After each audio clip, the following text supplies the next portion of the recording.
বিশ্বের দীর্ঘতম সমুদ্র সৈকত, যেখানে আকাশ আর সমুদ্র মিলে গেছে এক অদ্ভুত সৌন্দর্যের বাঁধনে। দিনের আলোয় সোনালি বালু আর নীল ঢেউ ছুটে আসে দূর থেকে, ভরে তোলে হৃদয় এক অজানা প্রশান্তিতে। চারপাশে মানুষের উচ্ছ্বাস, হাসি আর প্রকৃতির অফুরন্ত টান। কক্সবাজার যেন এক উৎসব মুখর পৃথিবী। আর যখন নামে রাত, চাঁদের আলোয় ঝলমল করে ওঠে বঙ্গোপসাগর। সমুদ্রের অবিরাম গর্জন তখনও শোনায় জীবনের গান। অগণিত ভ্রমণকারীর পদচারণায় রাতের কক্সবাজার যেন হয়ে ওঠে অন্যরকম এক জগৎ। শুধু সমুদ্র নয়, কক্সবাজারের সৌন্দর্য লুকিয়ে আছে পাহাড় আর ঝর্ণার কোলে। হিমছড়ির সবুজ পাহাড় আর ঝর্ণার কলকল শব্দ এনে দেয় এক স্বর্গীয় প্রশান্তি। কক্সবাজার, যেখানে প্রকৃতি, মানুষ আর সময় একসাথে সৃষ্টি করেছে বিস্ময়ের এক দুনিয়া। চলুন ডুবে যাই সেই সৌন্দর্যে, যা প্রতিটি হৃদয়ে চিরদিনের জন্য রয়ে যাবে।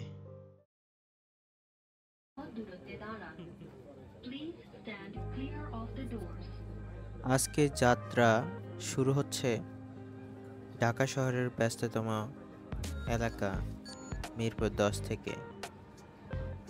আমরা যাত্রা শুরু করি আধুনিক সুবিধাসম্পন্ন মেট্রো রেলে চড়ে। মিরপুরের ভিড় আর যানজট পেরিয়ে দ্রুত গতিতে ছুটে চলে মেট্রো রেল। অল্প সময়ে পৌঁছে যায় মতিঝিলে। সেখানে শেষ হয় আমাদের এই ট্রেন যাত্রা।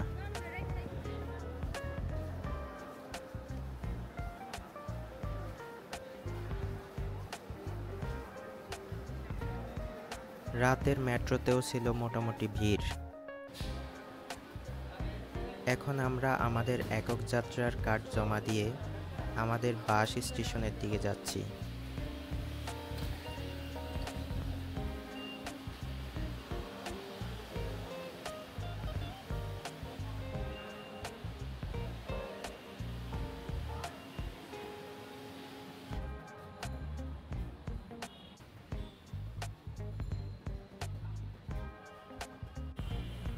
যেহেতু আমাদের বাস আসতে একটু দেরি হয়েছে, সেহেতু আমাদের এই পেট্রোল পাম্পের কাছে কিছুক্ষণ অপেক্ষা করতে হয়েছে।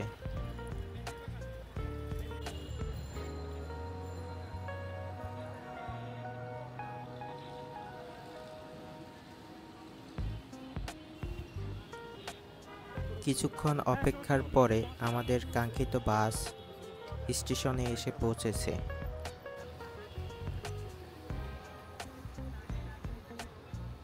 আমরা সেন্ট মার্টিন এসি বাস করে যাব এবং এটা আমাদের রিজার্ভ করা ছিল। এখানে সবাই আমাদের পরিচিত লোক ছিল।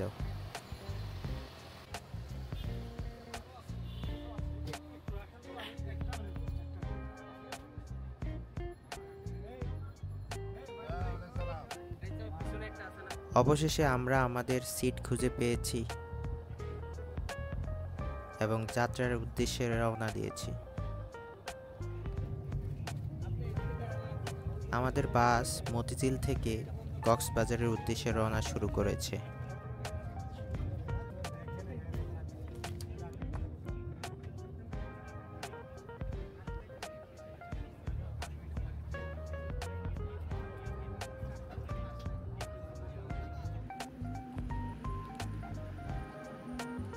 মধ্যরাতে বাস একটা রেস্টুরেন্টের কাছে দাঁড়ায়। আমাদের আধা ঘন্টার মতো সময় দেয়। এখানে সবাই ফ্রেশ হয় এবং হালকা নাস্তা করে। আমরাও এখানে নাস্তা করি।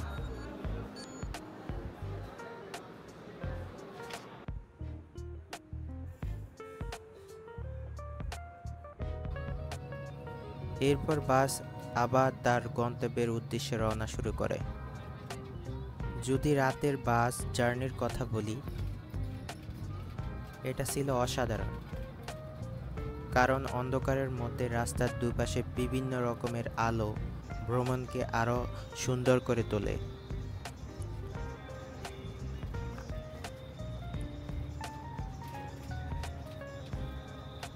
সকাল সকাল আমরা আমাদের নির্ধারিত হোটেলে চলে আসি।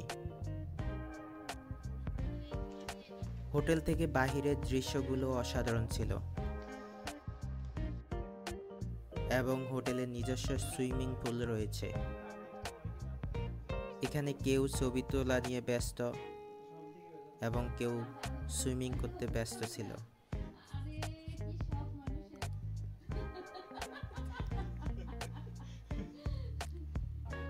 কিছুক্ষণ হোটেলে বিশ্রাম করে রওনা হই সি বিচ ঘুরতে। যাওয়ার পথে দেখতে পেলাম অসংখ্য দোকান। এখানে মানুষ বিভিন্ন রকমের জিনিস বিক্রি করে।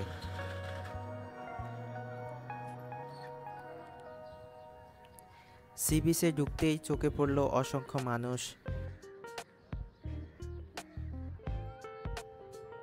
তারা তাদের ছুটি কাটাতে এই সমুদ্র সৈকতে পাড়ি জমিয়েছে। আকাশ ছিল পরিষ্কার, কিন্তু টুকরো টুকরো মেঘ সমুদ্রকে আরো সুন্দর করে ফুটিয়ে তুলেছে।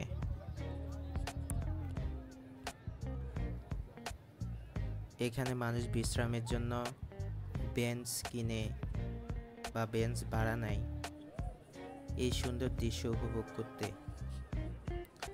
সমুদ্রতে ঘোরার জন্য স্পিড বোট রয়েছে এবং বিচেতে ঘোড়াও রয়েছে।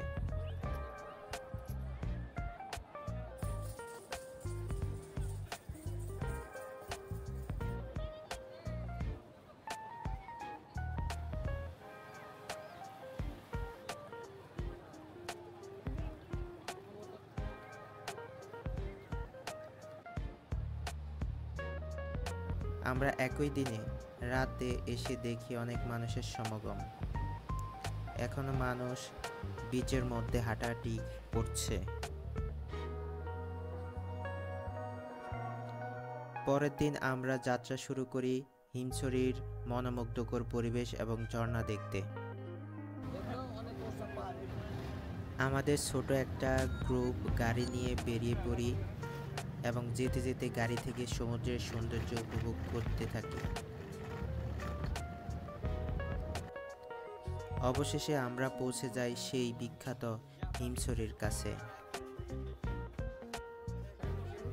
এখান থেকে আমরা টিকিট সংগ্রহ করি। প্রতিজনের টিকিটের মূল্য ধরা হয় 30 টাকা করে। গেট দিয়ে ঢুকতে চোখে পড়ে বিশাল এক সিঁড়ি। এটা পাড়ি দিয়ে উঠতে হবে হিমছড়ি পাহাড়ে। অনেক সময় নিয়ে এই সিঁড়িগুলো পাড়ি দিয়ে উপরে উঠতে হয়। এরপর আরেকটা সিঁড়ি আমাদের পাড়ি দিতে হয়।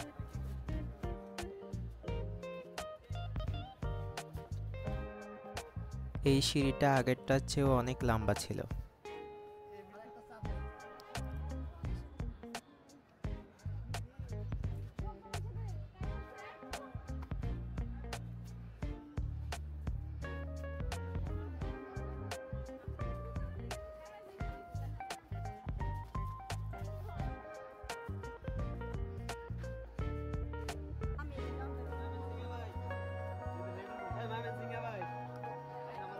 সর্বশেষ আমাদেরকে ছোট্ট আরেকটা সিঁড়ি পাড়ি দিতে হয়। এই নিয়ে আমাদেরকে মোট 3টি সিঁড়ি পাড়ি দিতে হয়।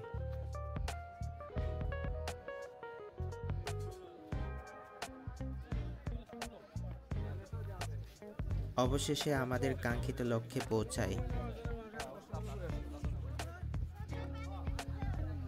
এখানে এসে প্রথমে চোখে পড়ে আই লাভ হিমছড়ি।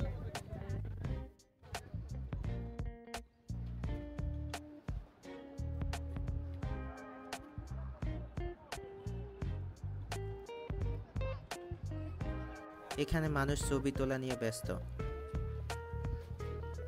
সেখান থেকে আমরা সামনের দিকে এগোতে থাকি এবং যাওয়ার পথে দেখি কয়েকটা ডাবের দোকান। মানুষ তাদের ক্লান্তি দূর করার জন্য ডাবের পানি খাচ্ছে। এখানে দৃশ্যগুলো অসাধারণ ছিল। সবুজ গাছ দিয়ে রাস্তাগুলো ঢাকা ছিল। এই গরমের মধ্যেও ঠান্ডা বাতাসের প্রবাহিত হচ্ছিল।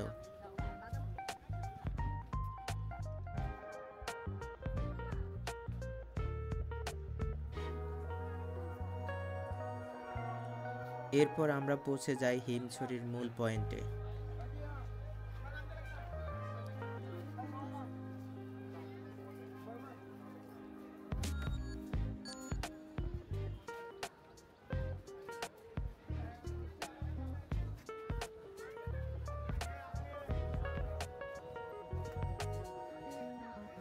এখানে সুন্দর করে বোর্ডে লেখা আছে আমরা এখন হিমছড়িতে।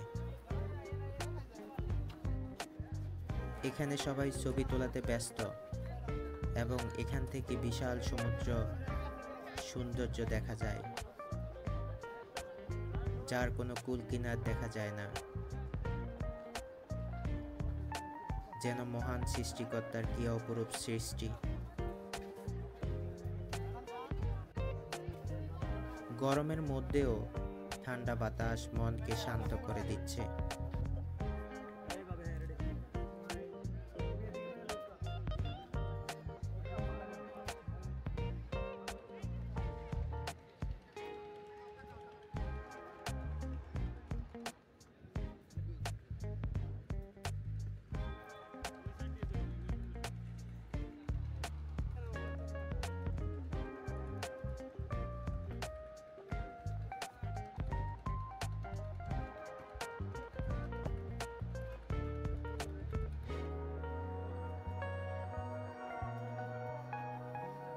এখানে আমরা কিছুক্ষণ অপেক্ষা করে ফিরে যাচ্ছি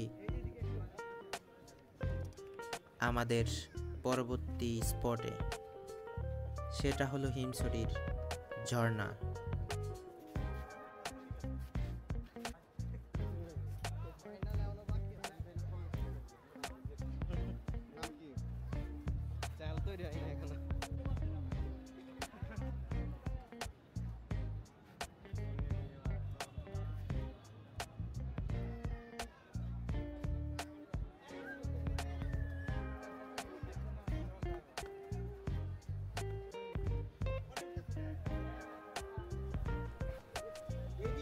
তো আমরা আমাদের পাহাড় পর্বত দেখা শেষে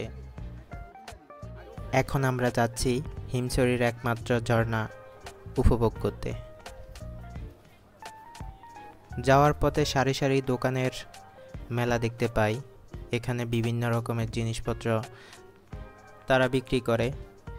আপনারা চাইলে এখান থেকে আপনাদের প্রয়োজনীয় জিনিসপত্র ক্রয় করতে পারেন।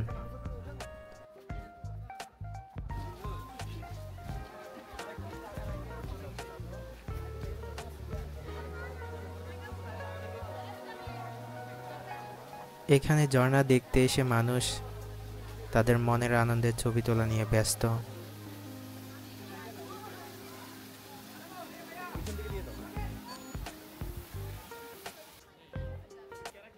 এখানেই শেষ হয় হিমছড়ির সাগর, পাহাড় এবং ঝর্ণার সৌন্দর্য দেখার যাত্রা।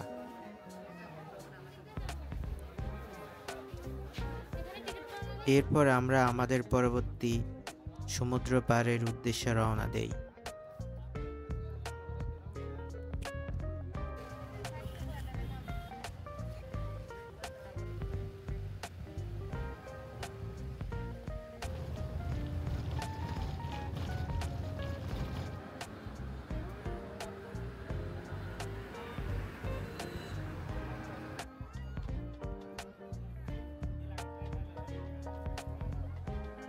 হিমছড়ি থেকে আসতে আমাদের সন্ধ্যা হয়ে যায়। এরপর আমরা কক্সবাজারের সমুদ্র সৈকতের মাছ বাজারে যাই মাছের সংগ্রহ দেখতে। এখান থেকে চাইলেই আপনারা মাছ কিনে বারবিকিউ করতে পারেন এবং সমুদ্রের মাছের বারবিকিউ উপভোগ করতে পারেন।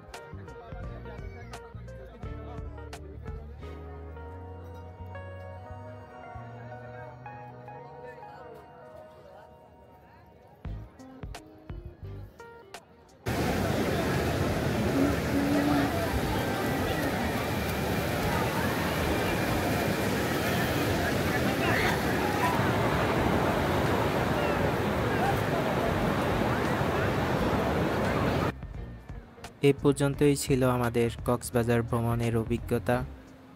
ভিডিওটি কেমন লেগেছে জানাবেন এবং পরবর্তী ভিডিওর জন্য অপেক্ষা করবেন। সবাইকে সাথে থাকার জন্য ধন্যবাদ।